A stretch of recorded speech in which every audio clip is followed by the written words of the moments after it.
Hola a todos, esto es Tus 5 minutos de Jacqueline Dangworth. Soy Mariana Bruma y os traigo un pedacito más de Jacqueline Dangworth y los hermanos Merino. Hoy nos acompaña mi mami, Mariana Martínez, primera lectora y correctora oficial de la novela para darle voz al personaje de Jacqueline Dangworth. Hola, buenos días. Yo seguiré dándole voz al narrador y se la prestaré también a Ana Osorio. Si es la primera vez que escuchas, te invito a comenzar desde el primer episodio. Ana, Susurró con la mano en el corazón. me has asustado. ¿Qué haces aquí encerrada? La propia intrusa era consciente de la rareza con la que había procedido. Se había encerrado en su dormitorio. Podría haber dejado la puerta abierta, tal y como la había encontrado, pero el miedo que la atenazó al pensar en la cantidad de sombras que podrían servir de escondite para otras personas o fantasmas, intrusos como ella, la instó a cerrar las puertas que daban a la antecámara y al cuarto de aseo y a barrancarse en el dormitorio para reducir el espacio y, en consecuencia, el número de rincones desde los que podía ser sigilosamente observada. Sabía que se trataba de un miedo irracional que la conducía a acciones ilógicas, pero no podía evitar obedecer a esa zozobra que latía con tanta fuerza en su pecho. «Jackie», exclamó Ana, ignorando la pregunta y acercándose a ella para tomar sus manos. «Oh, gracias a Dios, gracias a Dios». La recién llegada se preocupó al escuchar la voz llorosa de su amiga, temiendo que hubiera podido sufrir algún tipo de altercado con los invitados durante el tiempo que se había ausentado. Ana, ¿estás bien? ¿Qué ha ocurrido? Entonces la joven le soltó las manos y dejó que en medio de la oscuridad en la que estaban envueltas fuera su voz, aún temblorosa, la que reflejara su incredulidad y enojo. ¿Qué ha ocurrido? Esa es mi pregunta. ¿Dónde estabas? Le reprochó, sorbiendo por la nariz las mucosidades del llanto. Tenía un mal presentimiento. Creí que te había sucedido algo. Una punzada de culpa revolvió el estómago de Jackie. Perdóname. Le dijo. La tarde se complicó sobremanera, te lo explicaré, pero ahora necesito que me hagas un favor. Había transcurrido un tiempo considerable desde la conclusión del besamanos y el comienzo de la recepción en los salones. Deberían actuar con celeridad para hacer menos notable su ausencia. Ante la mirada atónita de Ana, la recién llegada se apresuró a despojarse del vestido que llevaba con el fin de que el aire frío del exterior refrescara el calor que su cuerpo sentía y secara las perlas de sudor de sus axilas. A Ana, paciente receptora de la lujosa tela que se le ofreció como a un perchero, no le pasó inadvertida la respiración agitada de su amiga ni la palpable humedad de sus ropas, pero a juzgar por su actitud de torbellino no parecía estar mal herida, y su curiosidad la instó a preguntarle directamente sobre otro asunto que nada tenía que ver con su bienestar. ¿Has encontrado lo que querías? La débil luz de la luna le permitió descubrir la respuesta en la media sonrisa que los labios traviesos de su amiga formaron. Sí, pero ahora no hay tiempo. Respondió, mientras, torciendo el gesto, revolvía los bolsillos del vestido que ahora sostenía Ana.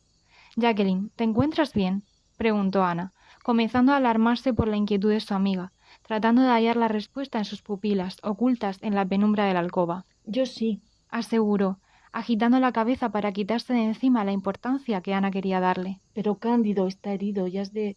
¿Herido? ¿Por qué está herido? ¿Qué ha sucedido? Después te lo explicaré, Ana. Ahora necesito que encuentres... Se interrumpió, reflexionando sobre el nombre que diría a continuación. Que encuentres a Francisco Merino. Jackie continuó buscando, esta vez en los bolsillos de su capa, sin prestar atención a las cejas de Ana, que se habían plisado ante lo extraño que le pareció que aquella fuera la tercera vez esta noche que le mencionaran a ese hombre, a ese tal Francisco, del que apenas nada sabía. En el último mes, las cartas de Jackie se habían reducido en número y contenido. Su amiga, que solía detallar cada acontecimiento de su vida, atiborrando su narración de hipérboles de las que se servía para hacer reír, había sido muy breve a la hora de hablarle sobre Francisco Merino y su hermana, María Merino.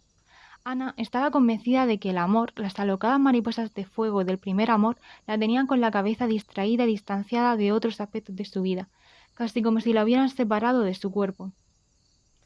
Es médico, aclaró Jackie, sin recordar siquiera que ya le había hablado de Francisco, aunque fuera muy superficialmente. Pídele de mi parte que se dirija a las pequeñas caballerizas. Allí he dejado a Cándido. Su vida no corre peligro, pero me ha parecido una herida profunda cuando se la he vendado. Mientras lo haces, yo trataré de arreglar este desastre que la lluvia ha causado. Por fin, Jackie halló lo que buscaba. Sin moverse de donde estaba, Ana observó a su amiga deslizarse en enaguas por la habitación con la misma celeridad con la que el corazón de ambas había estado bombeando minutos antes. La joven se dirigió al escritorio de caoba que convergía en un rincón de la estancia, frente a uno de los grandes ventanales.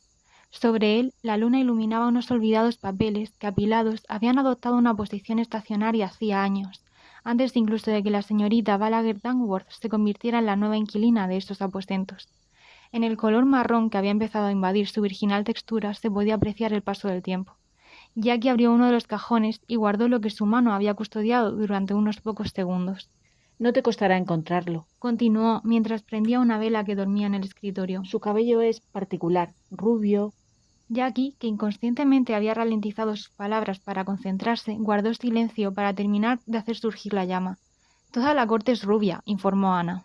No es su color lo que lo hace particular. Prosiguió mientras se dirigía a una de las mesillas de noche que había a ambos lados del lecho, sujetando el portavelas a la altura de su cabeza. Sino su forma, lo tiene muy rizado.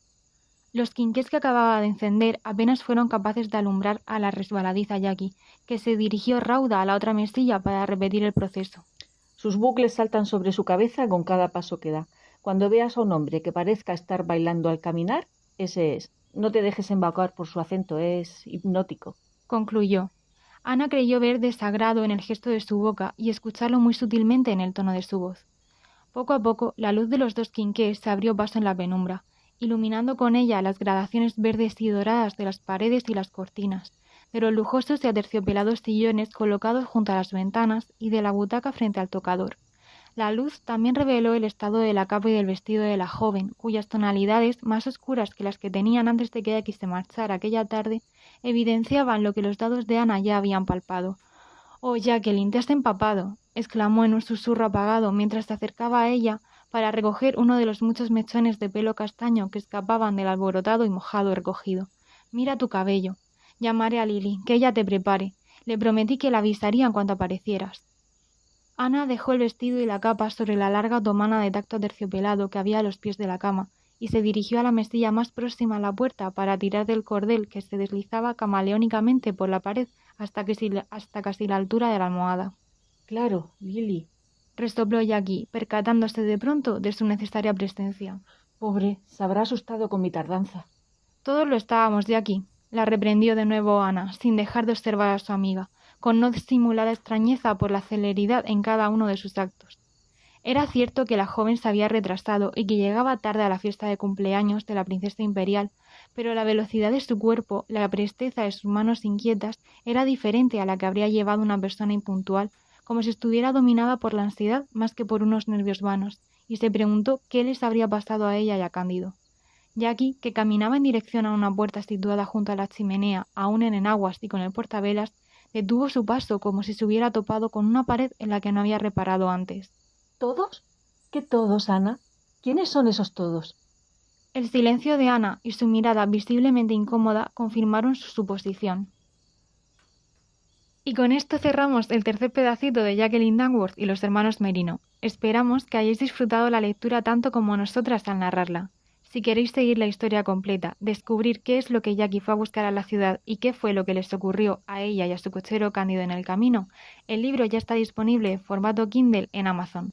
Nos vemos en el próximo episodio, donde averiguaremos a quién o a quiénes se chivó Anita.